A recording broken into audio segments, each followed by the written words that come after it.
কেউ যদি তার মুসলমান ভাইকে 3 দিনের বেশি পরিত্যাগ করে রাখে, সম্পর্ক নষ্ট করে রাখে, সে একটা কুফরি কাজ করলো। মান হাজারা আখাহু ফাওকা সালাসি লায়ালিন ফাকাদ কাফারা। ইমানদারের কাজ না, কাফেরদের মতো কাজ হলো।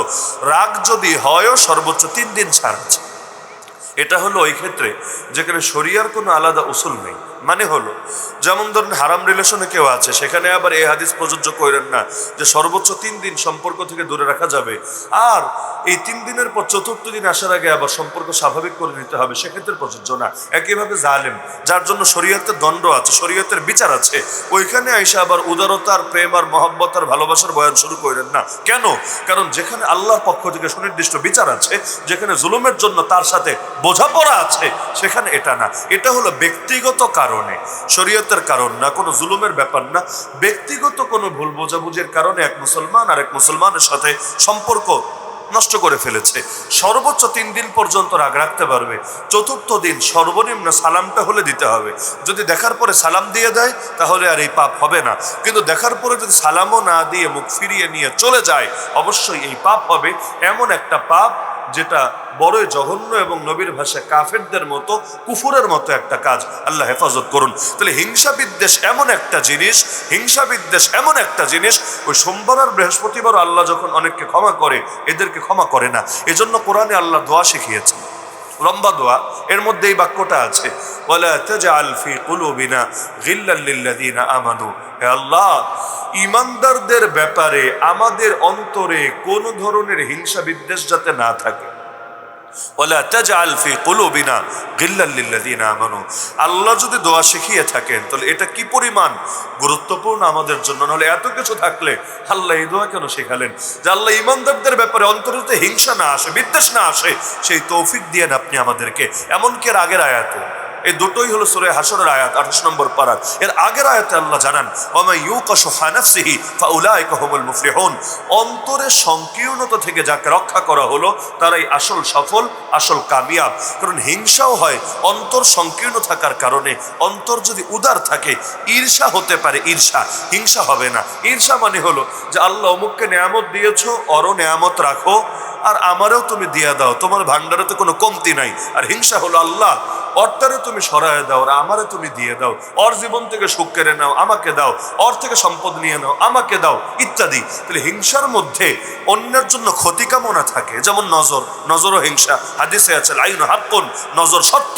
কিন্তু ঈর্ষার মধ্যে, ঈর্ষা যেটা, এটার মধ্যে অন্যের জন্য ক্ষতি কামনা থাকে না, উল্টা নিজের জন্য কল্যাণ কামনা থাকে। কিভাবে? হাদিসে আছে, নবী বলেন 2 ব্যক্তিকে নিয়ে ঈর্ষা করা উচিত। 1 নম্বর হলো ওই ব্যক্তি আল্লাহ তাআলা যাকে জ্ঞান দিয়েছেন, সে জ্ঞানের আলোকে আমল করে, জ্ঞান দিয়ে বিচার করে, জ্ঞান প্রচার করে। দ্বিতীয়ত ওই ব্যক্তি আল্লাহ যাকে সম্পদ দিয়েছেন এবং সেই সম্পদ সে আল্লাহর দ্বীনের পথে ভালো কাজে ব্যয় করে। যেমন আজকে যারা মাহফিলটা আয়োজন করলো, চাইলে অন্য কিছুও তো করতে পারতো। কারণ দিনটা একদিকে যেমন আজকে শবে বরাত, তার একদিকে পহেলা ফাল্গুন, আর একটা খারাপ দিনও তো বটে। তো চাইলে ভালো কিছুও করতে পারে, চাইলে মন্দ কিছুও করতে পারে। যারা ভালোটা করছে, তাহলে এই সম্পদটা আল্লাহ তাকে ভালো কাজে ব্যয় করার তৌফিকই তো দিয়েছেন। তো নবী বলেন তারে নিয়ে ঈর্ষা করো, ঈর্ষা, যে সে যদি দিনের জন্য ভালো করতে পারে আমিও পারবো। সে যদি মাহফিল একটা করে আমি তাহলে 2টা করব।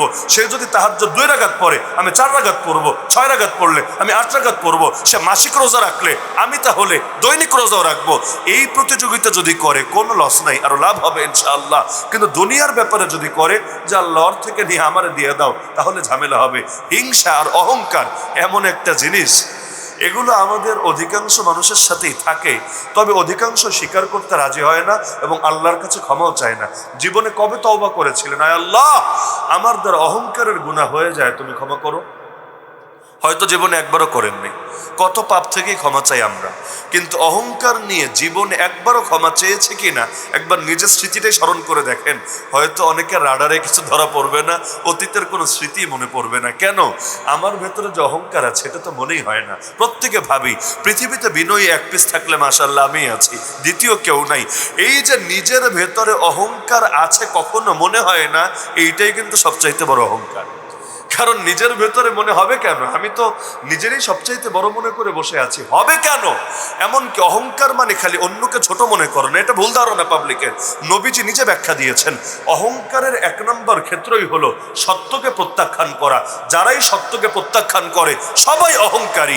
2 নম্বর ক্ষেত্র হলো মানুষকে ছোট মনে করা, হ্যাঁ মনে করা। তাহলে কেউ যদি বিন্দু পরিমাণ সত্যকে প্রত্যাখ্যান করে, তার ব্যাপারে হাদিসে এসেছে সে কখনোই জান্নাতে যাবে না।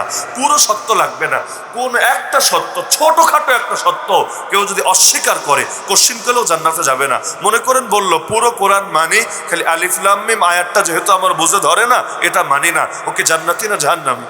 যেমন ইবলিস সবই তো মানতো, ওর জীবনে তো কোনো মানামানিতে ঝামেলা ছিল না, কিন্তু একদিন একটা মাত্র সেজদার ব্যাপারে আপত্তি করে বসলো, একটা মাত্র সেজদা। এর আগের সেজদাগুলো নিয়েও কথা না, আর পরবর্তীতে আল্লাহকে ডাইরেক্ট সেজদা দিবে, এটা তার আপত্তি না।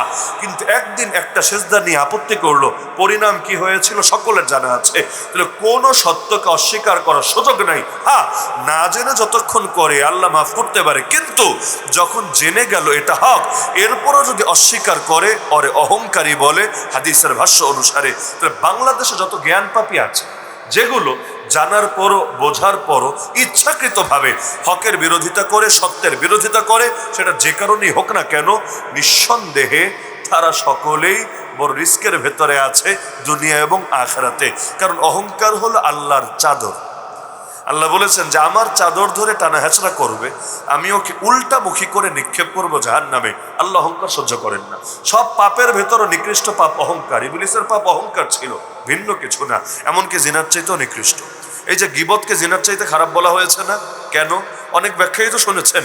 একটা ব্যাখ্যা কিন্তু এটাও, গীবত করে অহংকারের কারণে, জিনা করে কুপ্রবৃত্তি আর চাহিদার কারণে। আর অহংকারের পরিণতি কুপ্রবৃত্তির চাইতেও জঘন্য হয়ে থাকে। এই অহংকারী যুগে যুগে ফেরাউন তৈরি করে, নমরুদ তৈরি করে, জালেম তৈরি করে, আবু জাহাল আবু লাহাব তৈরি করে। যদি ওদের ভেতরে অহংকার না থেকে বিনয় থাকতো, পশ্চিমকালেও তৈরি করতো না।